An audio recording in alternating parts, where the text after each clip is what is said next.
Et comme chaque lundi, on retrouve Simon Seroussi, diplomate au département Europe du ministère israélien des Affaires étrangères. Bonjour Simon. Bonjour.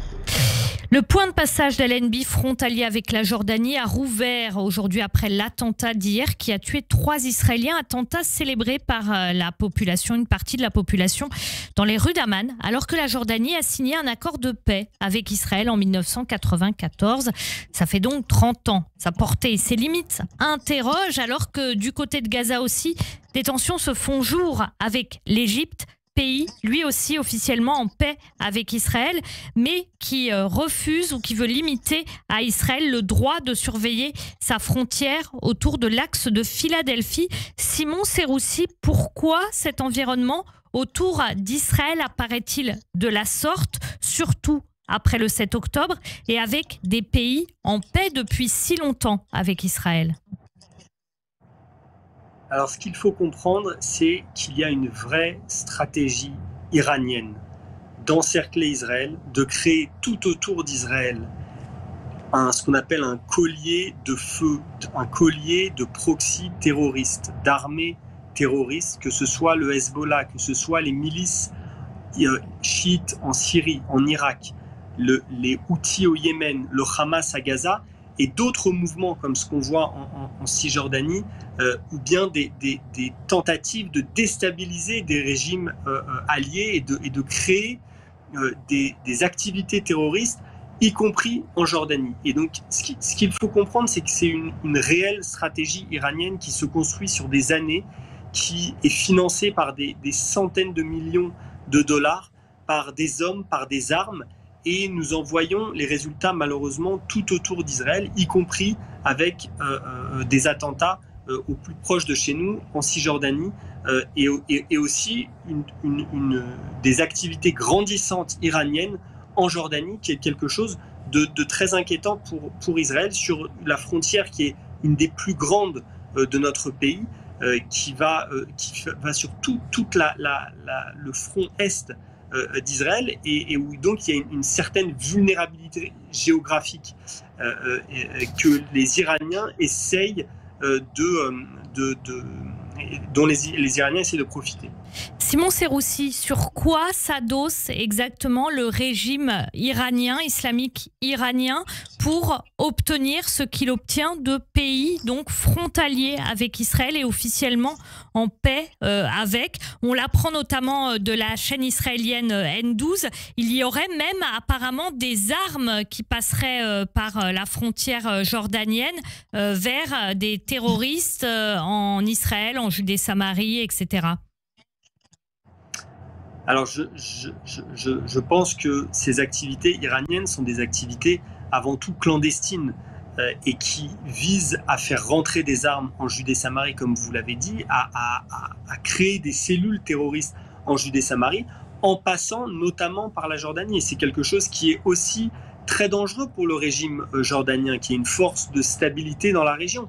Et ces activités terroristes, ces armes qui transitent, ces terroristes qui transitent dans la région, déstabilisent tous ces régimes qui ont fait que le Moyen-Orient, malgré les difficultés, malgré les guerres, a réussi à empêcher en tout cas une explosion régionale jusqu'à présent.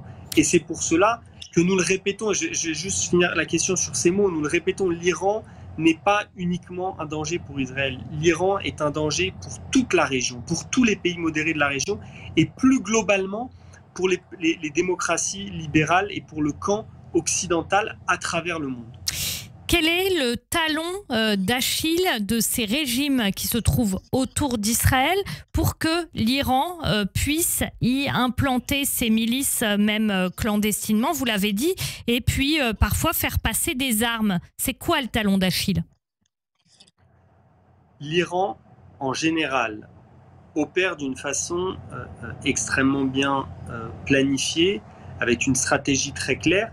Elle s'implante dans des pays où il y a un chaos sécuritaire et souvent aussi des drames économiques et sociaux.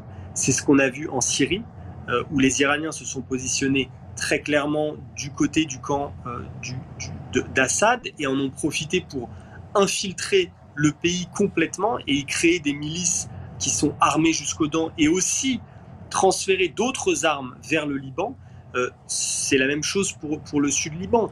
Le Liban est un pays qui malheureusement est très divisé depuis la guerre civile et les Iraniens en ont profité. On voit le même schéma se reproduire au Yémen où un pays en pleine guerre civile a été infiltré par les Iraniens. Certaines milices, donc notamment les Houthis pour le cas du Yémen, ont été approchées par l'Iran, armées par l'Iran, entraînées par l'Iran, et ces organisations deviennent donc des proxys qui sont pilotés par Téhéran afin de servir les intérêts des mollahs et non pas les intérêts locaux et régionaux de ces pays.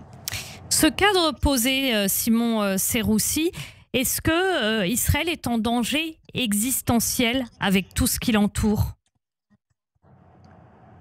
Israël est dans une situation extrêmement complexe. Je pense que l'on peut dire que c'est la situation la plus complexe depuis la création de l'État ou peut-être depuis la guerre de Kippour. De nombreux citoyens israéliens sont en danger, de nombreux citoyens israéliens ont péri, de nombreux soldats ont perdu la vie. Maintenant, je pense qu'il faut rappeler à nos auditeurs, il faut rappeler à ceux qui nous écoutent que nous sommes un pays fort, nous sommes une nation forte. Le peuple juif a pendant des milliers d'années été persécuté, a subi ce que des nations plus fortes voulaient lui imposer. Aujourd'hui, ce n'est plus le cas.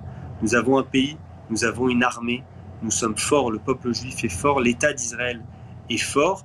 Et malgré ces challenges, malgré ces défis, malgré ces menaces qui sont extrêmement sérieuses, nous continuerons à nous renforcer, nous continuerons à faire face et à rester un État uni et fort car nous n'avons pas le choix.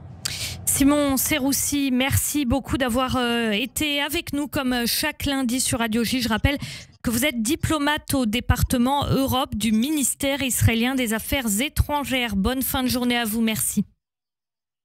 Merci, au revoir.